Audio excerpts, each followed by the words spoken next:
Good morning, Softball America. Happy April 28th. It is Monday morning. We have our coffee. Gray Robertson, Tara Henry. And Tara, I have loaded up. I've got the Advil, just preparing because I've been told it must hurt to put our number one where they are in the poll this week. So I'm going to pop some Advil on the show because apparently that's what Twitter wants me to do. How are you, Tara? Oh, good morning. I thought maybe you were like sore from the weekend, like maybe you guys were jumping too much in the booth or something. Actually, I was sore. So it was alumni weekend at Alabama, and Friday night we went and hung out, and I woke up the next day and I was very, very sore from just activity, moving, running, sitting, standing, all the things. You can do some calisthenics. Do you stretch before games, Gray? I should. So athletic trainer AC Atinka and Michelle Diltz. Michelle does like what she calls spa dilts when she like stretches all the players and gets them all ready to go. And some of the things I see, I'm like, you would break me if I even tried that. It's crazy. I think that we need to get you on a little bit of a stretch routine, just like so you're in like your best shape heading into postseason, right? Like you got to get going. You got to get some stretching in and maybe some ice after the game. That'd be pretty good. You know, good morning, everybody. I was torn between the Advil and a neck brace. I went with the Advil because it's easier. No free ads, but shout out to Advil. Hello. Welcome to Good Morning Softball America. We got a great show coming up. We got a lot to talk about. May is almost here. The chat is open. We're going to discuss everything that happened. Texas has an OU problem still. The Sooners a sweep this weekend in Norman. We're going to discuss Arkansas, the run that they're on in conference play. Nebraska, big series win. Just a lot happening. A couple conference champions that we're going to shout out. And, of course, we have a guest. Who's coming up on the show, Tara? Oh, the Sierra Sacco. I'm so excited. You know, sometimes it's difficult to get guests on Mondays, you guys. And believe me, like we really try, and there are some programs that weren't available. So I'm just really thankful to Brian Ogden, the SID at Mississippi State, for just coming up clutch and getting us Sierra Sacco. I can't wait to chat with her, talk to her about this season, just talk to her about anything and everything Hail State-wise, and get some recommendations in Starkville. I know that you love food, so I think we got to get some recommendations in there. The answer is Lil Dewey's. That's the answer. The chat is popping. The top 25 Q&A is coming up later. Y'all need to calm down, okay? That is my main take, but we'll get to that in just a bit. Okay. We also have the updated bracket packet. Okay, Gray is all about calming down. Here's what I think. What I love about college softball, and I think we're at this really pivotal moment in our sport, is that we've got really passionate people that love the sport, that love to talk on social networks and have their opinions. And I think that's wonderful. Like I actually do. I know, Gray, that you want people to calm down, but it means we're getting to a point in our sport where it's growing. And that's a good thing. And I think that, you know, there are comments that come left and right. And I just want to be honest. Like, there are a few that I see, but a lot of them don't really see. And a lot of the times, if somebody's rude, I just mute them. So, like, for people on there, like, just press mute. Like, it's the greatest thing in the world. And I think if you're so confident and you're so good in your work and your process and how much you put into what you do, that stuff, it shouldn't bother you. And this goes for coaches and players and teams. When you start looking at external motivation to be your number one driver, that's a sign to like, hey, where's your internal combustion unit? Like, where's that internal stuff that drives you to be the best opinion, like, of you? So when somebody has an opinion, like, that's theirs, and let them have it. Like, I am so good with it because I am at peace knowing how many games our staff watches, the conversations we have every day, all of that. Like,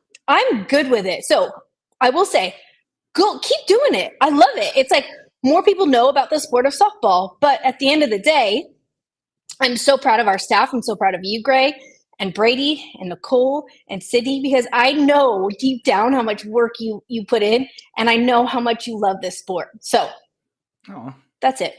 To quote Allie Shipman, "Mother has slayed." That was good. That's apparently a phrase now that Allie introduced me to. I just ask for people to not be insane. That's, be passionate, but don't be crazy is fine. All right, let's pop up some of the some of the good mornings. Hi, Yannette.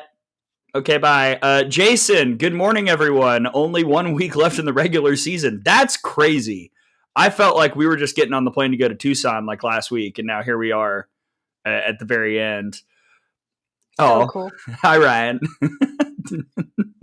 Ryan Urquhart, various media mogul around the state of Florida, radio, TV, doing a lot of things. Love you, buddy. Sarah, good morning, softball friends. Can't believe the regular season is almost over. Morgan, good morning. Bad weekend to have a bad weekend for my Gamecocks, considering other results. Still think they are top 8 material. We will discuss. And Morgan, if you're coming to the games this weekend when Alabama's there, come by the radio booth and say hi to Tom and me. We will be in the house. Michael Brown, good morning. Lonnie, good morning, Boomer. Roach is here. Good morning, Tara and Gray. Happy to see you. Boy, a lot of people up in here today. Little Riddle, good morning. I love it. Fang, good morning. Keith Pittman, got to meet him this weekend. Good morning, Gray and Tara. Got to see him at Rhodes. That was a lot of fun. Lauren, good morning. I have to pop this one in. Cheyenne, good morning. The beautifully, tactfully talented Tara and the gorgeously gallant, genuine Gray. Oh, man, that's awesome. I love when Cheyenne jumps on here and gives just all that positive energy. That's so great. Thanks, Cheyenne. I love the vibes. Marty, good morning, G&T. Ooh, G&T. Ooh, we never thought of that. Wait, why are we drinking coffee?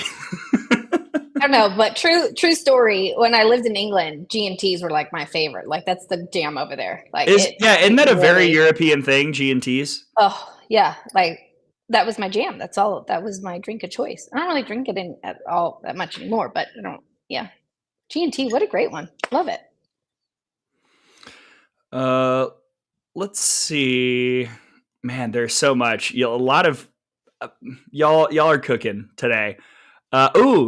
Trelinda Kerr. Hi guys, Tara, I'm obsessed with the glasses. Where did you get them? Hashtag Boomer Sooner. Would have been perfectly happy for them not to be number one. Number one has been a bit of a curse, so whatever. But Tara, do you want to shout out your glasses before we dive into the weekend? These are Jacques Marie's. They are, and then they have a little bit of a tint. So my other ones are Warby's, and these are Jacques Marie's. They were a really lovely gift from the man, so they are really great. Should I go take out my contacts and put on my glasses? Should I join the party? I will. Hey, it's up to you. I love Ryan and I am already picking out my glasses. Oh my gosh, we got to get this chat up soon if everybody behaves. Yeah. Okay. Yes. Should I overlay it while we start about the weekend? All right. Let's go. We start with Red River. And what a Red River weekend it was between Oklahoma and Texas. These games were off the charts. And Oklahoma gets the sweep. They dominated the first 4 innings of every game. And then we kind of saw Texas, claw back. And then OU still find a way to win. In the booking games in particular, they really controlled game 2 the entire way behind a great performance from Kirsten Deal. But, man, there are a lot of ways to look at this. OUing Texas. I don't know what it is about playing the Sooners in the state of Oklahoma, but they just, it's like they're psyched out for the first part of a game. And it was very, very impressive what Ilana Agbayani, what Ella Parker, Nellie McEnroe-Marinas, just a lot of people on OU really, really stepped up this weekend in that series. Yeah, Agbayani, a machine. So impressed with Kirsten Deal. And just, we talked about this earlier in the season, who was going to be the one that was going to be behind Landry, right? Like Landry has been nails in the circle for the Sooners, but I must say, I see a lot of comments about this. This is incredible for this coaching staff to put this type of season together, knowing all that they lost just a season ago. I mean, I don't think people understand how difficult that is, number one. And for the Sooner fans and for fans alike, even the Texas fans that start chirping, like this OU program and the players and coaches allow you to be so confident on social media. So we talked about this at the top of the show. I hope you all are donating to their NIL collective. Like, to the Alabama fans, I hope you're donating to that NIL collective, because these women on the field are putting their bodies on the line. They're literally sitting there being your champions, right? So I just can't say enough about what this coaching staff has done with this class. And the next couple of weeks, Gray, are going to be so, so exciting, because we all talked about, they've lost that veteran leadership. How's the youth going to do? And it's scary to see OU doing what they're doing right now heading into the postseason. It is really impressive. And I think it was Brian's question earlier about if this is Patty Gasso's best softball team, or best coaching job rather. I think it's got to be up there, because I remember we had her on Out of the Box, and one of the first things she said was, this year I've got to coach again. Like last year, the machine kind of ran itself because you had so many seniors. Everybody kind of knew what was up. She was more managing but she wasn't having to teach and develop. And that has come back into the fore this year, and Oklahoma has consistently gotten better as the season has gone on. There are still flaws, and I think that's what's interesting about this season is every team I look at, I see flaws, and that's probably going to lead to a very, very exciting postseason. But OU still has that intangible. That's very, very tough to teach, impossible to teach, very, very tough to practice, and seems to just come naturally to the program. And for that, I tip my cap and raise my Believe coffee mug, because this weekend was really, really impressive. I mean, Texas is very good, and I know people like to put down Texas when OU beats them. Texas is a very good team, and OU was in firm control of 70% of that series and got a sweep. That's good stuff.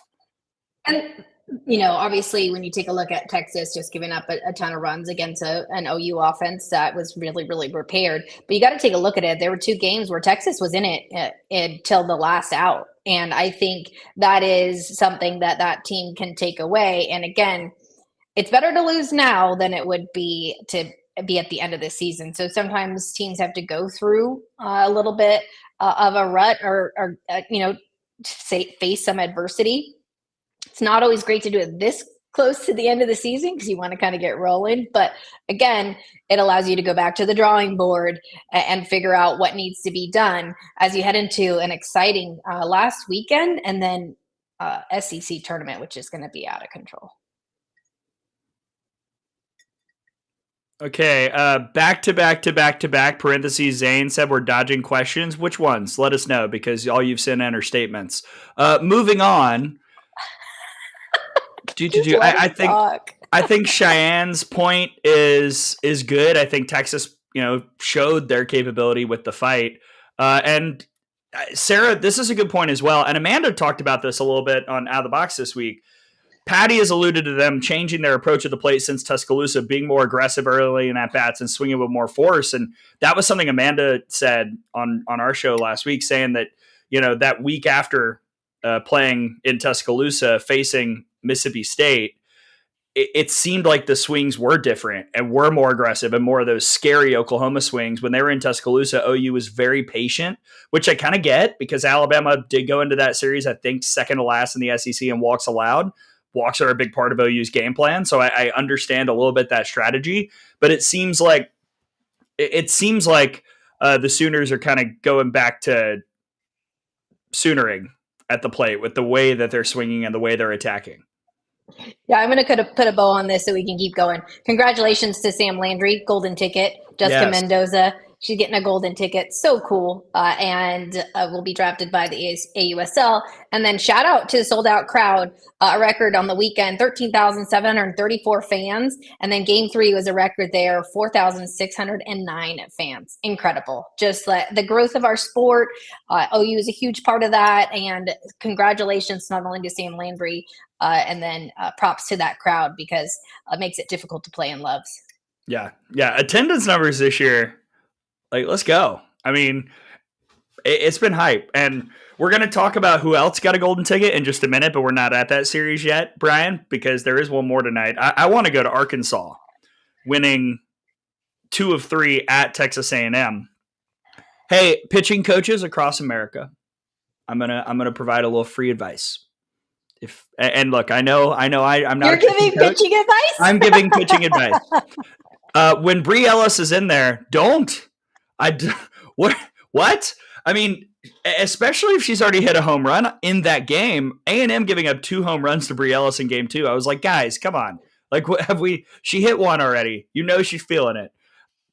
She's incredible. And Ella McDowell, that lineup, Reagan Johnson made some great plays in the field. I was really, really, really impressed by the balance of Arkansas. They seemed to run out of gas a little bit on Sunday, and Emily Kennedy kind of got it back and pitched really well. But Arkansas just keeps winning series. And it seems like since they got swept by Oklahoma, they have found something. I'm not quite sure what it is, but it's perforated through the entire pitching staff and the entire lineup 1 through 9. Yeah, and I must say, like you said, Bree Ellis, what a weekend! It just watching her and hit is just it's incredible. Like I'll put it on the big screen if I'm watching for when Bree Ellis is up. Like I'll go and see what she's going to do. And can't say enough about Courtney Deifel and what she's done with this squad. But you're right, Gray. After dropping to Ole Miss and OU, win 5 series, and then end with LSU, the LSU Tigers. So just a heck of a job this year for the Razorbacks. 36-10 on the season and playing some really, really good softball. Yeah, Heron was really good, and Ella McDowell moving her behind Bree Ellis to protect her in the lineup. This is the most competitive SEC freshman of the year has ever been, and Ella McDowell the last few weeks has kind of surged into contention. Still think it'll be Tori Edwards. Pretty sure it'll be Tori Edwards, but Ella McDowell is probably running second or third. It's really impressive what she's done as a freshman. That's good stuff. Yeah, absolutely. And I see the chat over there happening, asking for a bracket challenge for the SEC tournament. I think Brady actually can make that happen if we want a bracket challenge over there. We will do one for the postseason for the NCAA tournament. We will do a bracket challenge. If you want to know who has a golden ticket, head on over to the site. I mean, we've got it up in the chat here. And we're going to see who else gets a golden ticket this week. There are a few that are happening this week from what I know. Well, there have to be because the draft is airing Friday. Yeah. It'll be Savannah Collins, Amanda Scarborough, and Haley McClenny. Yeah. We talked to Haley about it on the radio. It's good stuff. It was very interesting. We talked to Haley about like the process of selecting who gets a golden ticket. And basically what she was saying was they sit in a room, they talk, they Zoom, and they put together a big board and then have the conversations about who would be a good personality fit, who's a good player fit, what are the positions of need. It's very, very NFL draft-y. That was the comparison that she made. It's very similar, and it was really, really cool to hear about the process. So you can go listen to that somewhere. I don't know where that audio is, but it was on our broadcast on Saturday. So it's fun. Oh my goodness. Yeah, I think we can do a bracket challenge. Brady, you know how to do a bracket challenge. We can make that happen. We just got to email Mike. So if you guys really do want an SEC bracket challenge and you're going to play in it, that means like over 100 people are going to sign up for this thing. We'll do it. So if you really do want a bracket challenge, you can let us know on socials. But yes, drafting. What a cool summer this is going to be. Great. I'm so excited for the AUSL, this new league. Kim Ng just traveling across the country, just making sure that even baseball fans know what's happening in the softball world. I love that. Yeah, I was sitting at a local establishment last night. They did a whole thing about it on Sunday Night Baseball. It was really, really cool on ESPN. And here we go. Amanda. Oh, there she is. Saturday, 9 p.m. ESPNU. Thank you, Amanda. After BYU, Texas Tech. Also, Roach, do we get a Softball America podcast for AUSL? We will do stuff, but I can tell you when the AUSL is in Tuscaloosa, I will be ready to crank out the content. So, that's right. Yeah. It's a 2-minute drive. So, I think we can make that happen. Yeah, I know that AUSL has a podcast as well that they're starting, so they'll have that coverage available. But then we might be able to do something as well. We can figure that out. Always down. All right, let's talk about LSU and Florida. Two very different games down on the Bayou to start the series. Florida goes off, wins game one, 14-4. Rothrock pitches really well, has one kind of shaky inning, and otherwise, she was excellent. The offense was all over Heavner and Clopton. And then game two, Sidney Berzon shows up. The All-American pitched like an All-American, made all the tough pitches, and LSU walks it off to set up the rubber match tonight that Amanda Scarborough and Kevin Brown, what a guy, will be calling on SEC Network with Betts Arena mic'd up. Mic'd up Monday and a rubber match. Is this only our second one that we've had that's a rubber match? On Mic'd Up Monday? Yeah, I believe so. We haven't had that many. Alabama OU. I think this is, I'm sure someone in the chat knows this, but I'm pretty sure we haven't had that many rubber matches on Monday. So that's exciting. And to have Beth mic'd up today. But again, that Florida offense, when that Florida offense can go, it is fun to watch. Oh, it's Chucky. Oh, Chucky, not where'd Kevin go? Well, Chucky, what a guy. Sorry, Chucky. Kevin was there. I don't know what happened. He probably went to go review centers or something. I think he's got a baseball job too, so he goes back and forth. Dang. All right, Kev. So mic'd up Monday, but then it's good to see Berzon in the circle, really. And what I noticed this past game or yesterday is she started to get some of those swings and misses on that drop ball real low in the zone, right? So I think that drop ball was a little bit higher throughout the season, but got to see her get those swings and misses on that drop ball low in the zone, and just impressed with LSU in that offense. I think this is a crucial time for the Tigers again tonight and through this last season of SEC play. Yeah, and to Rebecca's point, if Amanda's covering, that means it's a walk-off tonight, isn't it? I don't know. There's been the one already, yesterday's game, so who knows what's going to happen today. And real quick, Xavier, your question about adding teams, Haley did say, and I think it's been reported, but she said on our air they're adding 2 teams in the AOSL next year. So, cool stuff. 6 teams. Tori Edwards is doing awesome. I'm wondering if we're going to see Rothrock versus Berzon. Like, is it going to be Berzon again tonight? I don't know. I think we'll probably get a mix. I'm not sure. I think you got to go Berzon, but I don't know how many pitches. I don't have the box score up, how many pitches she threw last night, but you got to go with your All-American. That's what I would do. Yeah. Let's see. What's next? Nebraska winning at Washington. Again, 3 very different games. Blowout, blowout, blowout. Nebraska wins the bookend games. Washington run rules the Huskers in game 2 behind Alexis DeBoer and Jaden Glab and all that power at the plate. But Jordy Ball balled out this week. She showed some power, and her pitching, she gave up a couple walks this week, but she was really, really strong in the 2 games that she threw. Absolutely. And how about those Huskers? And I know that we talked a little bit about the Big 10 Network and Big 10 Plus. It is really easy to watch all those games. So you just have to get a TV that has your ESPN, and you got to get your TV that has your Big 10. That's how it works here. But that is a good sign for Nebraska. And again, a team that I don't want to see in a regional, right, Gray? Like any team that has Jordy Ball. We talked about this at the beginning of the season when I wish we had that picture that Brady sent to our group chat about Nebraska. But Jordy Ball's numbers, not only obviously in the circle, but at the dish, like this is an incredible season. We knew Jordy had this in her, but just exciting to see the Huskers really starting to finish strong. And again, Nebraska, you're exactly right. They're not going to host. I think that ship has sailed, but that's going to be a 2 seed that's going to stink for somebody. I feel bad for whoever has that draw.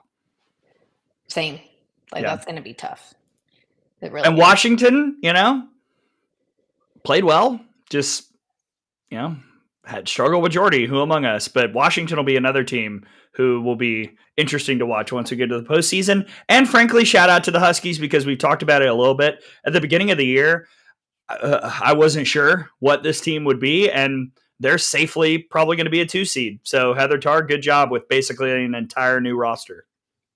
Yeah, that's a team that was completely bare when the season started, and for the Huskies to be in the position that they are, and to be able to make the tournament, like that's an incredible job. And I love all this in the chat. They won a Nebraska Oklahoma regional for the You drama. sickos, you.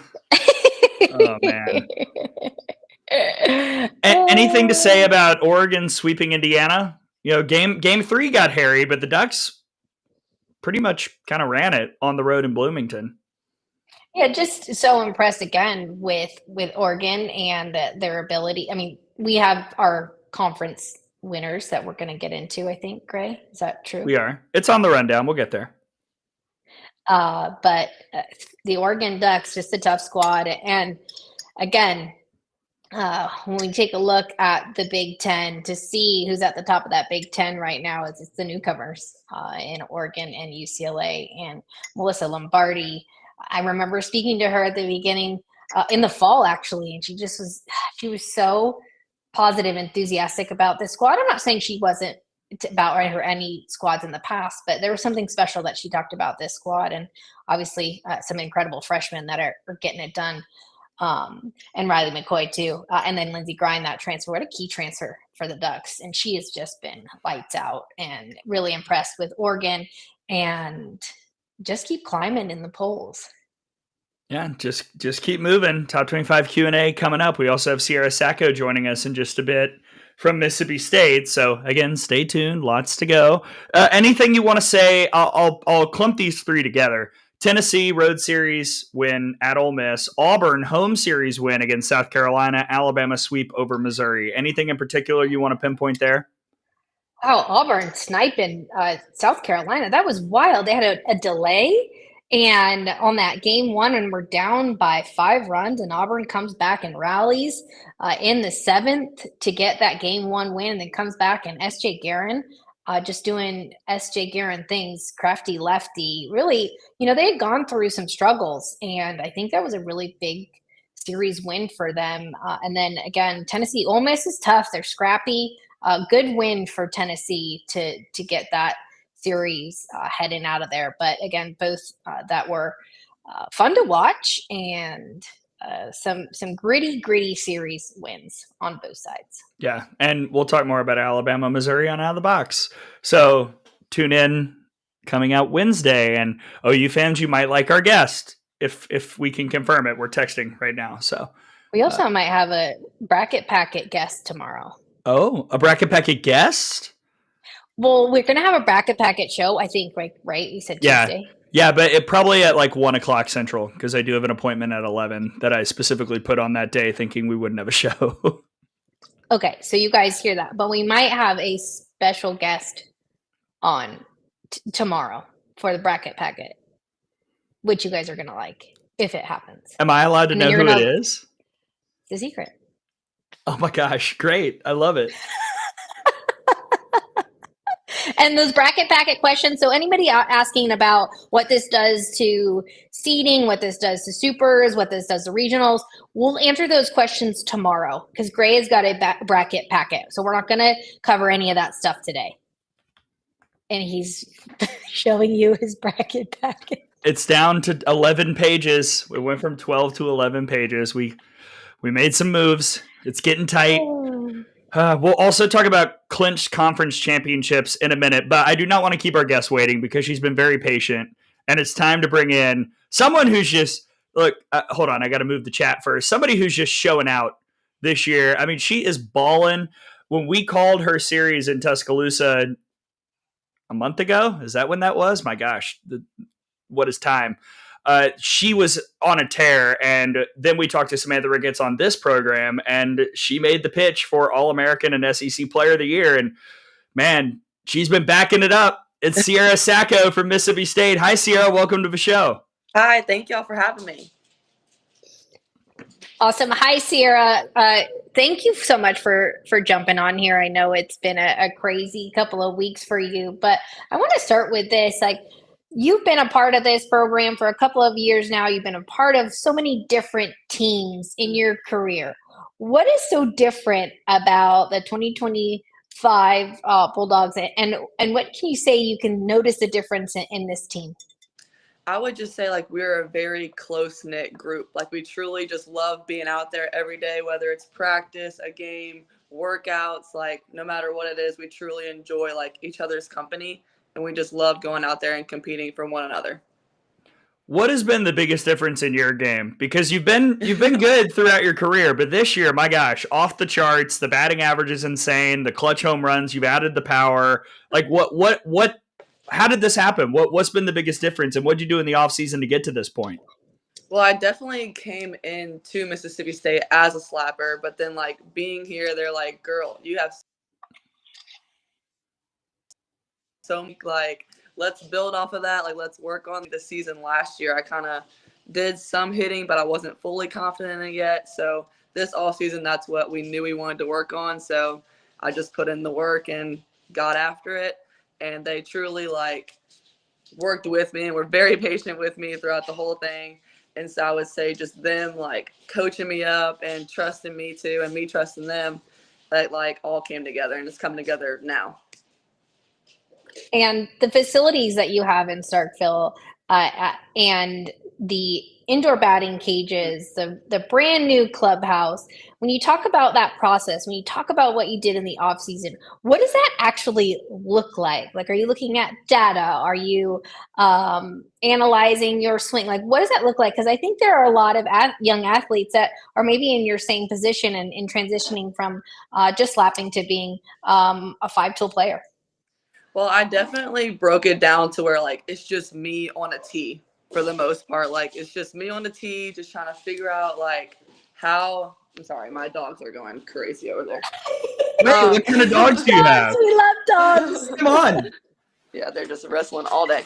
But just me on a tee, just figuring out, how my body's supposed to work, and then going into front toss, going into machines, just like constantly trying to perfect like the sequence that a swing is supposed to go down. Because I'm used to just my feet moving and just throwing my hands at the ball. So then standing in, having to learn like, you have so much more time as the pitch is coming in. So just learning that off of machines, off of live arms, stuff like that, just everything. So who are you working with when you're doing all that? Are you working with your own personal hitting coach? Are you working with the coaching staff? You're working with everybody? Is it kind of an amalgamation? How does that happen? Yeah, I don't think the coaching staff's allowed to work with us during the summer, but I would definitely like call and just ask like, is this what I'm supposed to feel? Like, is this what it's supposed to go down? But it's either me or my boyfriend, Kyle Ferry. He's soft tossing to me or just running the machines for me. And just even some teammates who would come down in the summer, like Jesse Blaine came in a few times, and we would just go in there and work. And then I would work out too all summer with our facilities. So it was very nice to have. And Sierra, our very own Graham Hayes did an incredible feature story on you, and it is all about that self-made. And I hear that that self-made kind of mentality. Growing up, like where did that work ethic come from? Like where did you learn how to be self-made? Well, growing up, I was kind of the kid that would always ask for one more. Like, I'm like, one more rep, please. Like, come on, like, let's do one more. Because for me, like, the travel ball practice times was kind of the only time that I kind of got to work because I didn't really have that individual, like, one-on-one hitting coach. So it would just be whatever time at practice was the time. So I was just definitely making the most out of those times and just knowing that my body and what I had to feel and like whatever felt right is what I was going to continue to do. I also want to ask about Raylan Chafin because what a story she is. Everything that she dealt with her health in the offseason and now the season that she's putting together in the circle. How much does her grittiness, her toughness really move through the rest of the team? When you see what she's doing and everything that she's faced in the last year, how does that help you and your teammates understand what you can do? It definitely just makes us want to fight for her that much more, just knowing what she's been through, knowing how she's pushing through it, knowing what she's overcome. And we just want to give her everything, especially coming in her first year, like, and then going through all of that. And it's just, we embraced her from the moment she got here. And so now we just want to give everything we have. And then like with me being a senior too, like I just want us to have the best way to go out. Oh, I love that. And last one for me, Sierra. I've been to Starkville a few times and want to know, like, what is your go-to breakfast spot and what's your go-to dinner spot? Ooh, here we We're go. going to skip lunch because lunch is kind of boring. We're skipping lunch? Oh, Wow. Tara, you don't do that well at all. Go ahead, Sierra. I would say Arepas is definitely my go-to breakfast. Their coffee, really good, and just like the scene altogether, really good. And then I like Obies. I love a good po' boy from Obies, and then being Cajun from back home, like that's just my go-to. Wait, so what's your order at Lil Dewey? I don't think I've been to Lil Dewey, actually. What? I Oh, know. Sierra. I know. I need to go. You're running out of time. You got to hurry. I know. Well, I will be here next year too, so I'm not going anywhere.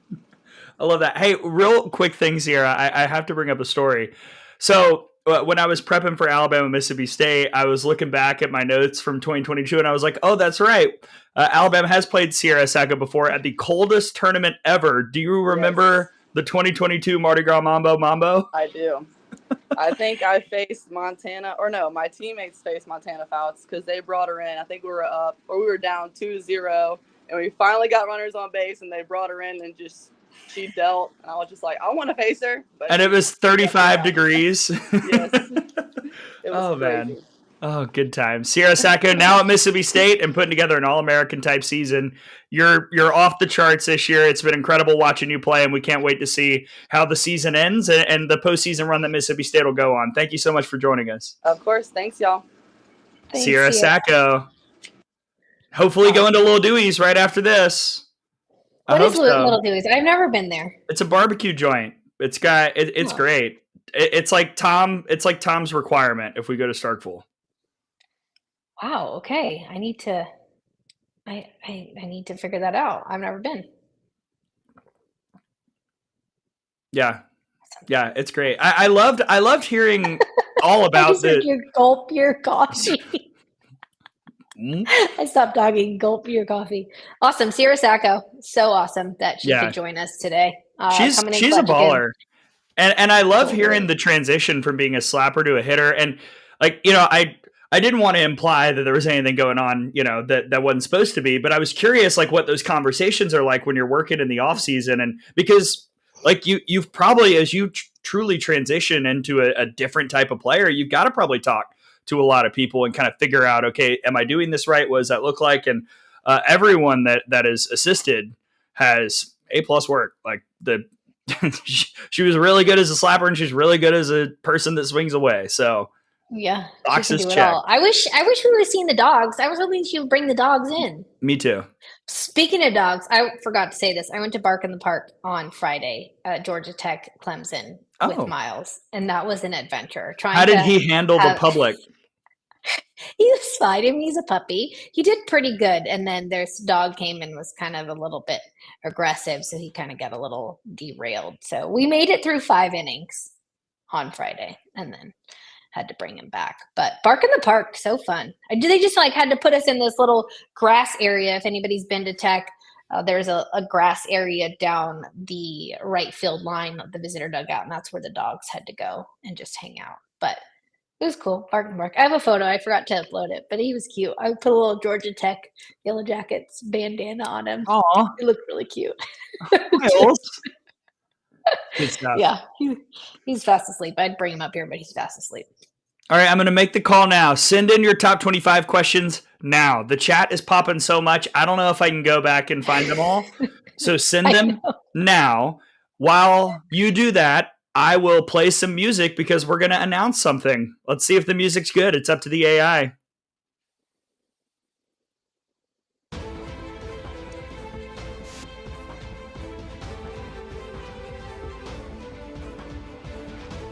Titles up to this point. Who has won a championship?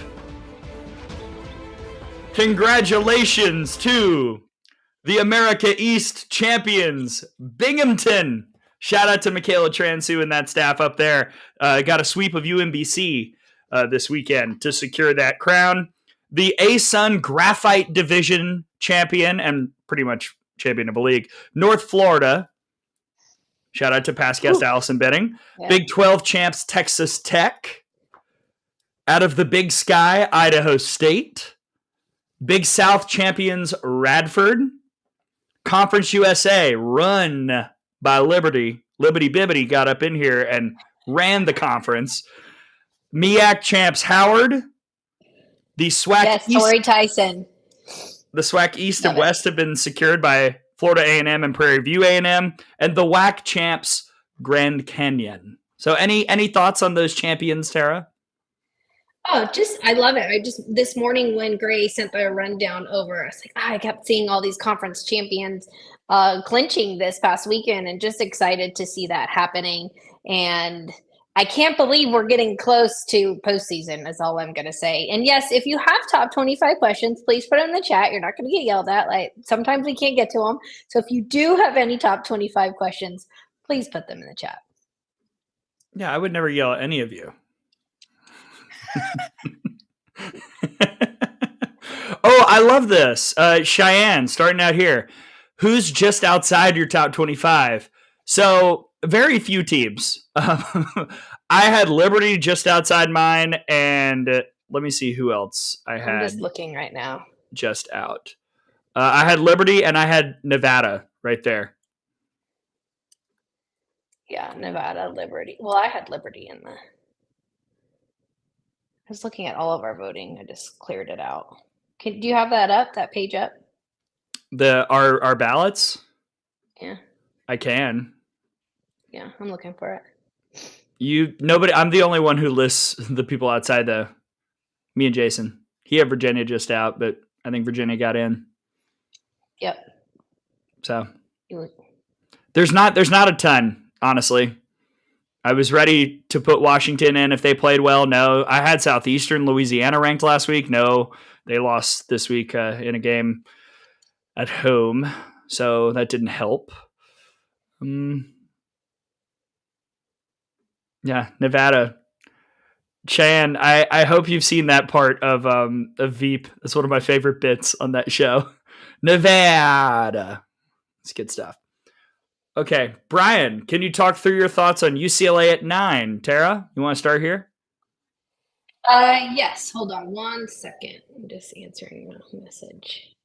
Yes. So, what do you want to know? Thoughts on? I know, Brian, you've got some comments about you think that I hold UCLA to a higher standard, and to be honest, I do. Like I hold any program that is excellent to a very, very high standard. I think the loss to Oregon was pretty key, and everybody knows the strength of schedule wise and the competition in the Big Ten and the SEC. I think you're just going to get tougher competition in the SEC. So I think the Bruins have a lot of tools to make a good run, including some 3 incredible arms in the circle. But if you take a look at the top 10, which do we have that graphic up here, Gray? We don't, but I can read the top 10 real quick. Okay, number 1, I'm just looking for. Number 1, Oklahoma. Number 2, Arkansas. Number 3, Tennessee.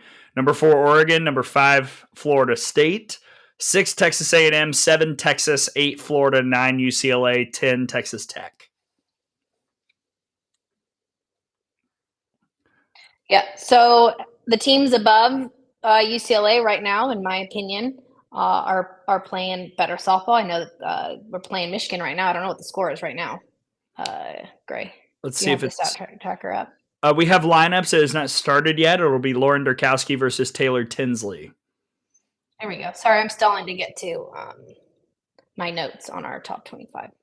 I'll add this as well. You can add. Like it's hard because UCLA has 1-2 against Michigan. Florida, who I had 1 spot, and the poll has 1 spot ahead of UCLA, went 1-1. But the one win for Florida was a 14-4 run rule at LSU, and the other was a walk-off hit.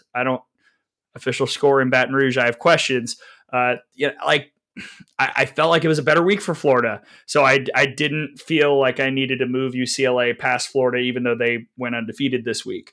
So again, that's the importance of watching the games and kind of seeing everything. I got back and watched the end of UCLA Michigan last night. That was a really pretty good effort by Michigan, and UCLA Addison Fisher was on fire to wrap up that one. Michigan could not figure out her drop ball. It was crazy. Like that was basically all she was throwing, and they kept chasing. And so we'll see. I think UCLA. I think this ranking will be lower than their national seed will be. I'll say that. I feel pretty good about UCLA as a Supers host. So this is, just a ranking. Yeah. Well, and here, now that I'm taking a look at this, there's really no team that they could jump, in my opinion, this past week, other than Texas going 1-3, and that's losing 3 to Oklahoma. And again, in watching the games, I right now, I don't know that UCLA beats Texas in a 3-game series. They could potentially, but in looking at our top 10 rankings, that would be the only team that went 1-3. Everybody else was 2-2 or 2-1 or 3-0. So again, when you take a look at the rankings, and that's complete transparency. When you take a look at strength of schedule, and honestly, if you talk to some of the players, they'll say the same thing. It's very different than the pack, right? Like that's just honestly what it is. It is what it is. Like I think you're seeing that, and I have blue and yellow stitches in my shoulder from getting shoulder surgery a long time ago. So you can know that in your shoulder. There. Yeah. Oh, yeah. Cool. Yeah, I got some in there, like inside. And my mom and dad, both my brothers went to UCLA. My mom, my dad, both my cousins. Like, I believe blue and gold. Like, don't get me wrong, but also I just love good softball. Careful, Tara. Somebody gonna say something. Watch out! I know you do. Those are all facts. Hey, I've given $2 to the Bruin athletic department or something as requested by Jen Schroeder, our dear friend. Love you, Jen. Rebecca asks, Texas dropping to 7 feels like a lot, but I guess it's the movement of everyone else around them doing well. Yes. Yes. Texas had to go somewhere, and I actually struggled. I had them at 1.5. I had them at 6. I had them at 7. I had them at 8. And finally, on my ballot, I settled at – where did I put them? I had them at 7. You settled at 6. 6? Yep. Yes, that's right. I had them at 6. Yeah, so I think this is going to be important, and we're going to add this because I know Brady got a few comments on this, and hopefully this will help you all see what we see.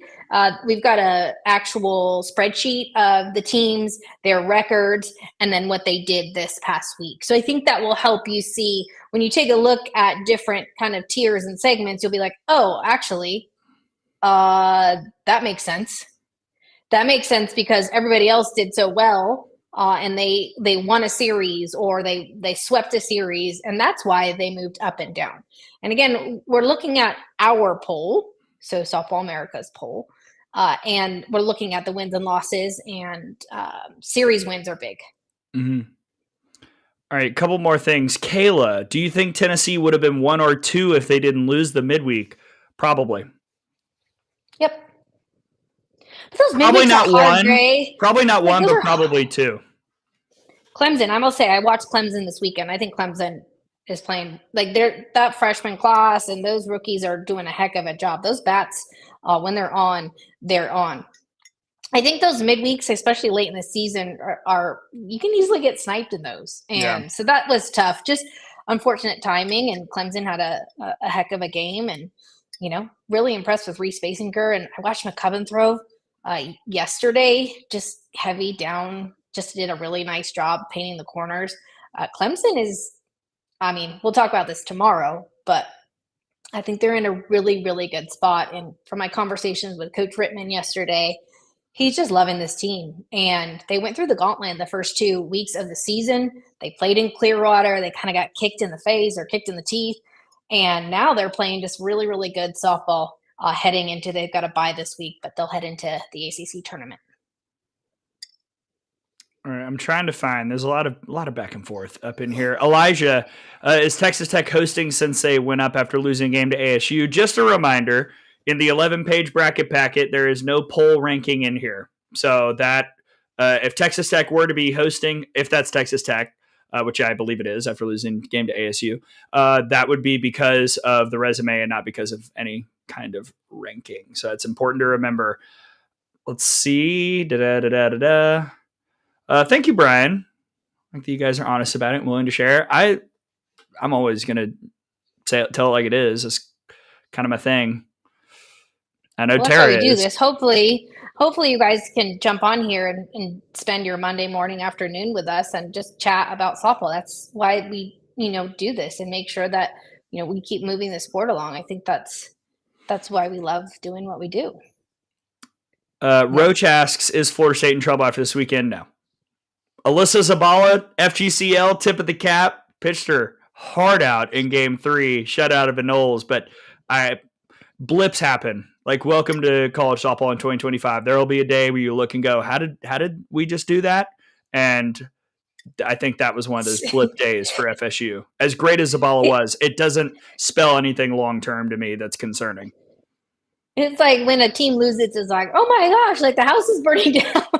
Like I truly think that Oklahoma has set a standard that is so high in that teams can't lose anymore. When you lose, it's like, oh my goodness. But that's part of the game. Think about Major League Baseball, how many games there are in a season and how many, like, you just get used to losing. You're going to lose ball games. And I don't think that we need to sound any alarms because a team loses a game but wins a series.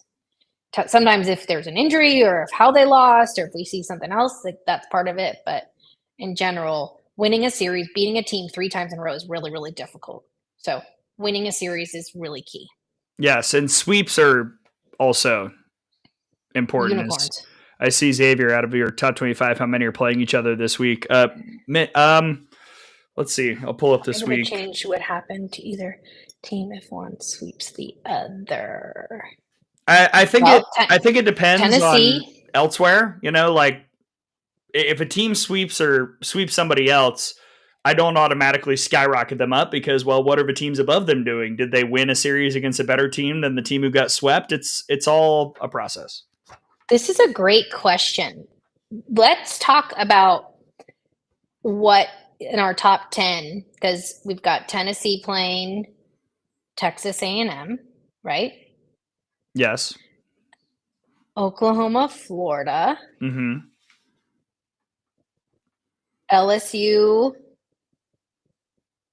Arkansas. That's top 12. Arkansas, top 12. But in those 3 instances, those have huge implications for, well, the SEC title. SEC title, top 8. LSU right now is out of the top 8 for me, but win tonight, win the road series at Arkansas, whoop, right back up we go. All these games matter. That is what is so exciting about this sport. I was doing an interview yesterday and we were talking about how stressful the season is because you play 56 games that all matter. All of them matter because of how good the sport is, how many good players there are, and because of the way, not to get into bracket packet talk, because of the way the committee evaluates these resumes. A game that you play in February could be as impactful as a game that you play next week. So every pitch matters for whatever your season end goal is. And that's kind of fun and very stressful. And it's why my haircut lady keeps finding gray hairs. There's a different patch each week. Oh, great. Oh. The thing is that you can't really control any of it, right? You would think. Control the controllables, Gary. Hello, Marin. Do you see Nebraska making any kind of run or moving up, or is this their peak in the poll? Hey, Marin. Oh. Let me pull up so I've got them at 21. I think that there's still some shakiness. I could see Nebraska moving up to somewhere in the 16 through 18 range if they keep winning, depending on what happens ahead. Mississippi State, Virginia Tech, Ole Miss, Ohio State, they could all, like, somebody in Mississippi State, Ole Miss is losing that series, so they're going to drop. They play this weekend. So, Yeah, I think Nebraska can get up to 16 through 18 or 19. I don't think Nebraska's going to host, but again, like we said earlier, do I want them in my regional? Not really. No, again, I agree with you, but there's room. It all just kind of depends on what happens with all the teams that are above. And then in terms of bracketing questions, again, tomorrow we will answer your bracket packet questions. Yes. So if you put something in the chat, we will answer it tomorrow at what time, Gray? 1 Central, 2 Eastern. I hope that works with your schedule. This is the first time we've discussed it. Are you free? I believe so. Okay. For you, Gray, of course. For all of you people, yes. We'll just clear it. Hello, Mark. Look, I have not had anyone sponsor khakis or like Sharpies and khakis. That's what I need. Here's my Sharpie box. I've got more in the drawer and in the bag outside. And yes, I am wearing khaki shorts because I am me. I am who I am. Don't be mad, dear people. Yeah. Okay, let's see. Any others? All right. Again, yeah, postseason bracket stuff. We'll talk tomorrow. Conference tournaments. We'll talk next week. Brady, yes, she will find gray hairs. Haha, that's my name. We will have some Softball America stuff at the Women's College World Series. For those asking. Okay, I think that's all the questions. I think we got everybody. I was trying to get you a picture of it. I have it on the screen. Oh, of the swag? Yeah. Sorry, guys, I got to turn around. Swag, or as Michael Scott would say, stuff we all get. Yeah, there it is. So these sweatshirts will be available. And the hats. And then we've got these stickers as well. We'll have those in Oklahoma City. One last top 25 question. Did Virginia Tech drop it all? No. Hokies stay at 18. Actually, 16 through 25 for the first time all year. Not a ton of movement. Just a couple flips here and there, but yeah. It was fairly tame. Cool. Thank you. All right. Cheyenne's cracking me up with her positive. I'm loving the vibe, Cheyenne. Thank you for bringing it today. On the site, because Gray's just going to ask me what's on the site. Power rankings are this week. Brady's got you covered on the power rankings. And just so you know, Sierra Sacco, she's going to be on the power rankings later this week. And I believe she is number 1. Oh? Yeah, our guest Sierra Sacco. But head on over to the site. Check out the power rankings. They are up and sponsored by High Level Throwing, Austin Wasserman. If you don't have a arm care program, you should check out High Level Throwing. Incredible stuff. And we can get you some information on that if you'd like to go to one of their camps or events. So power rankings up on the site. Obviously, the top 25. And we'll have some composite rankings. We'll have bracket packets show tomorrow. Mm-hmm. Diamond in the South, Sydney Spin. How about our own Sydney Supley just doing it big on the Big Ten Network? Oh, she was crushing it last night. And shout out to my dish package that somehow has the Big Ten Network. I was so excited to watch Sydney on my TV. It was awesome. Please go over and give Sydney some love. I'm just so proud of her and all that she is doing. That's it for the week. Well, actually, no, it's not. We still have one more thing. Today. Where are you going? We have to tell people what's coming up this weekend. Oh, that's right. We totally. I was ready to go. Tara's like, I gotta go walk miles. No, real quick. Games that are coming up this week. Big midweek in the state of Iowa. Iowa State at Iowa on Tuesday. Hawkeyes trying to get that NCAA tournament at large bid. That would be fun. Big ACC clash. Florida State at Virginia Tech. Hokies probably need it more. Florida State very close to locking up the ACC title. Big. That is such a huge series. I can't believe I was about ready to walk out the door. I was wondering where you were going with that, and then Sarah was like, Like I'm sorry, you guys. we have to talk about Florida State, Virginia Tech. Well, that's a huge series. It's Oh my massive. goodness. Massive. And Florida State's doing their senior day on Wednesday. So those Knowles fans, make sure you go out. I think they're doing a home run derby. How cool is that? That's awesome. Like, that's incredible. If I wasn't driving to Columbia, I'd drive down for that. That's pretty cool. Yeah, I'm actually thinking about driving down there. That sounds amazing.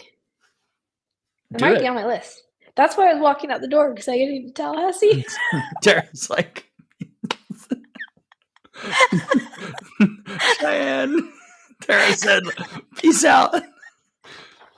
Oh my gosh, you guys. All right. What else? G&T was going TG. All right. G&T. Okay. A couple important bubble series. Brady, you can confirm if I'm right. Texas Tech and BYU. BYU probably on the outside looking in. That can be switched up if they win this series against Texas Tech. Baylor at Iowa State. Couple teams. Iowa State's like pretty out. It would take a lot for them to get in. Baylor probably don't want to lose these games. Indiana at Purdue. Shout out to Purdue, who is like hanging out on the bubble. What a job for the Boilermakers. I believe they're 50th in the RPI as of today. Yeah. I mean, and hosting the Big Ten tournament, right? Yeah, Purdue? I think so. Yeah, they are. Yeah. Very cool. And then the SEC. Ole Miss at Mississippi State.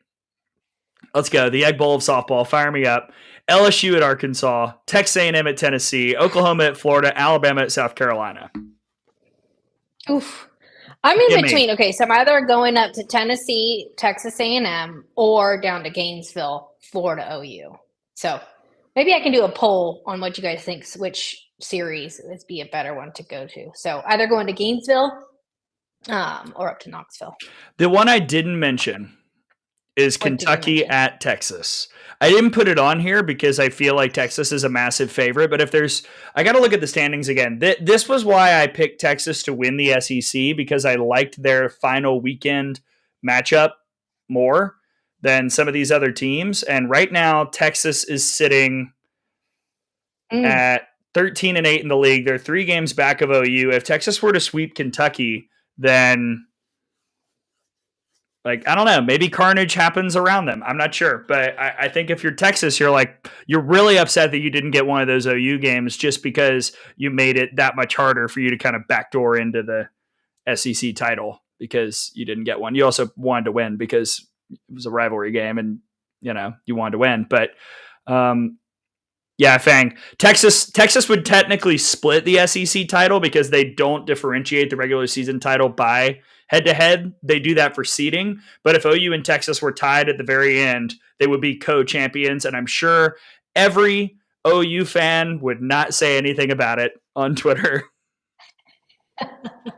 I'm sure it would go fine because the head-to-head is factored into seeding. It's not for the regular season title. Right? So the magic number is Oklahoma needs to win 2. Oops, I didn't mean to do that. We're celebrating. Yes, if Oklahoma wins 2 games, they will win the SEC. Okay, so the magic number is 2, everybody. Yeah, and if you need an example, a couple years ago, Florida and Arkansas tied at the top. Arkansas won the regular season series, so they were the 1 seed at the SEC tournament, but both teams were SEC champions. So I'm with you, Marty. I agree. It makes our jobs harder when they start every single game at the same time. I wish that there were staggered start times. Sorry, I forgot the chat isn't up here. Let me just show that up for you, Marty. Yeah, I agree. All conferences, but I get that they have to be at the same time. So basically, there are still a lot of teams who can win the SEC. And to Cheyenne's point, 4 co-champions in the conference makes the most sense.